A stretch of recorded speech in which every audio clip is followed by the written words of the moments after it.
3 livros. Esse é o primeiro, Poesia Série, que é ampulheta, e o que permeia todos os poemas é a ideia do tempo passando, a tentativa da capturação do tempo.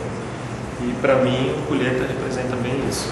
É o segundo, Diálogos que Ainda Restam. Esse aqui, no início do ano que vem, eu vou estar lançando a segunda edição dele.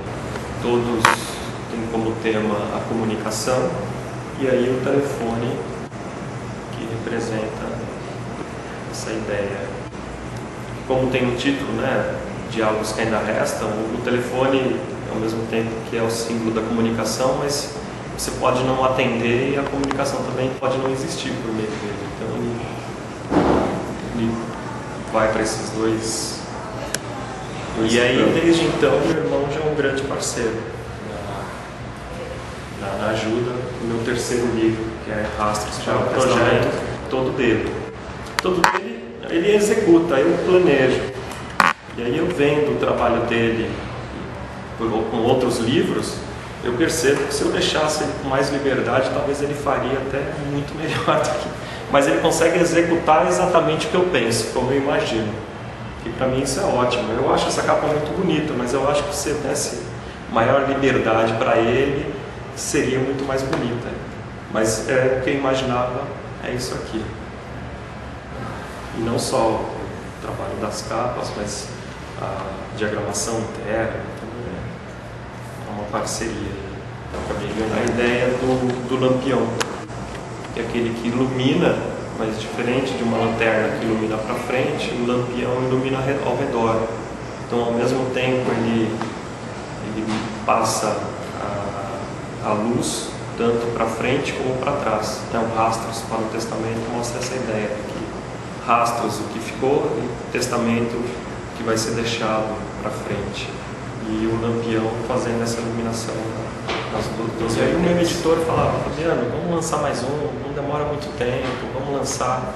Aí eu acabei pegando o que eu tinha ali e organizei, só que aí o livro ficou muito pequenininho. Aí eu tive que interrompi aquele processo e fazer uma nova sessão, né, que é Rastros para o Testamento. Aí eu pensei numa ideia que vai de uma pessoa que vai da infância até a velhice. Então, o primeiro capítulo mostra aquele universo infantil, o segundo, adulto, da maturidade, e o terceiro que eu tive que fazer, porque os outros dois eu já tinha escrito, e estavam em processos diferentes, e aí o terceiro que eu tive que fazer é essa visão futura, né, do envelhecimento.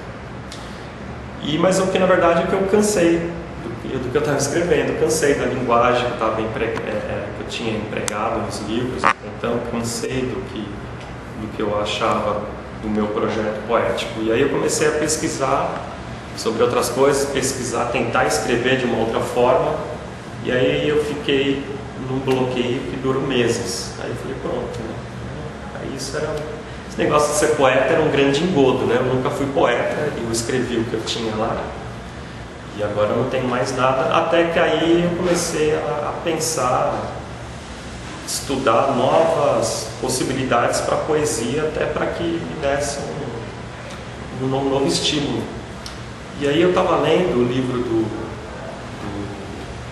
José Paulo Paz, né, José Paulo Paz, e me deparei com 2 poemas que eu acho fantástico, que é aquele que é a foto da placa de sinalização de trânsito, né? Que tá, paraíso e liberdade interditada. Aí aquilo mexeu comigo e falei, o cara não escreveu o poema estava ali para todo mundo ver, mas só o poeta conseguiu enxergar aquilo como poema. E o outro poema que eu não me lembro o nome, que são as 2 escovas de dentes num copo.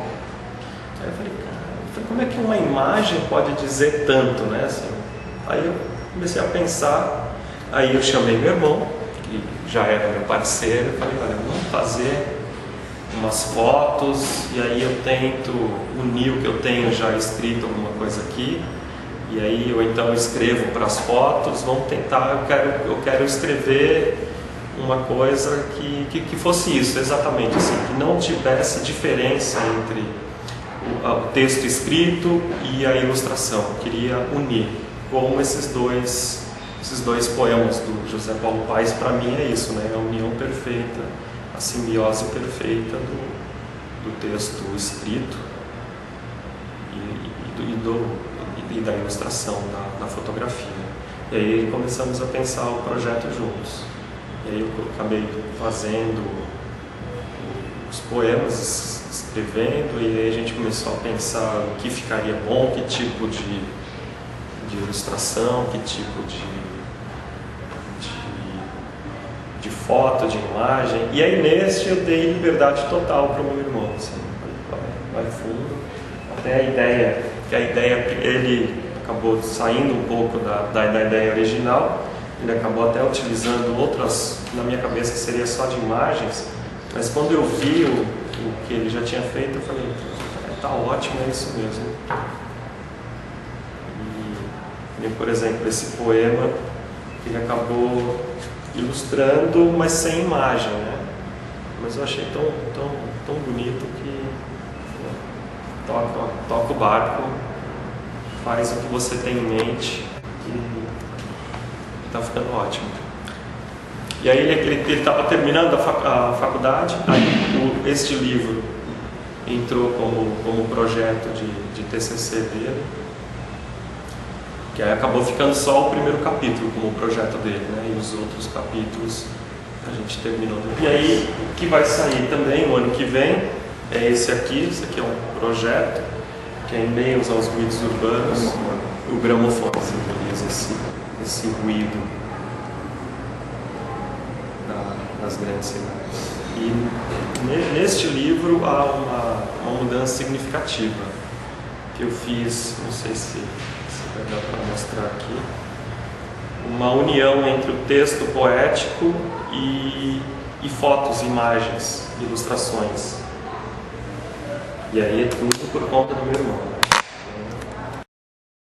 Não é um poema ilustrado, não é uma ilustração. Esse era o projeto inicial, para que o poema fosse esse todo. O poema é isso. Eu publiquei meu primeiro livro em 2008. Não faz tanto tempo assim, mas eram tempos diferentes, né? Não tínhamos a Casa das Rosas, a gente não tinha, pelo menos lá eu que morava na periferia, não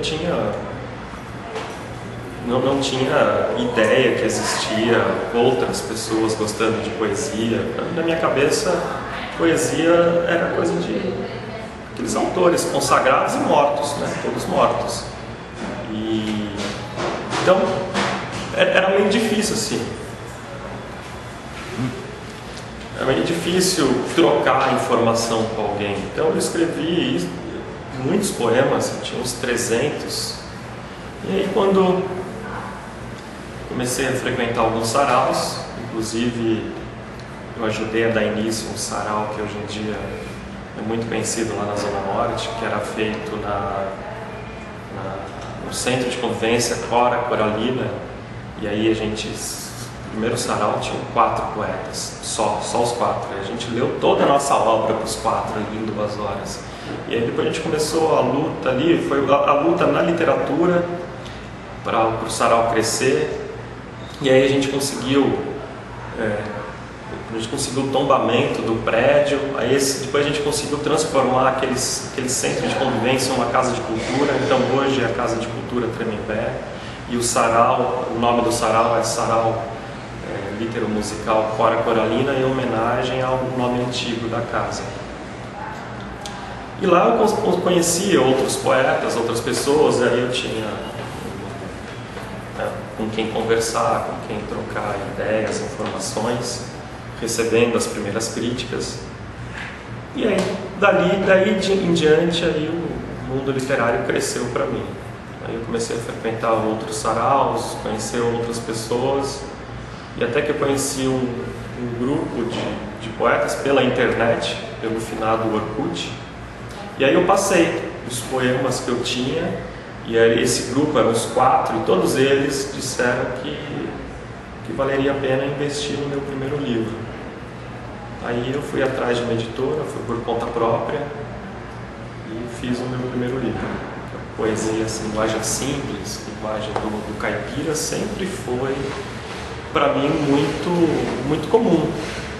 E aí quando eu comecei a estudar, fiz faculdade de letras, eu comecei a perceber que, primeiro, da musicalidade que aquela linguagem tinha, principalmente a mineira, que eu tinha e tenho contato hoje. E percebi outra coisa também, que no modo da linguagem simples, linguagem cotidiana, tem é um universo poético ali. Só que é um universo poético já tão diluído que a gente não percebe que é poesia. Então, o meu projeto inicial era fazer esse resgate.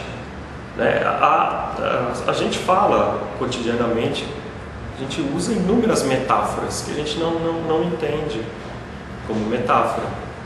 Por exemplo, eu estava vendo isso virou um poema, uma entrevista de um índio no Amazonas ou no Pantanal, não me lembro bem, que ele estava contando a história do alagamento, aqueles alagamentos naturais que se tem lá.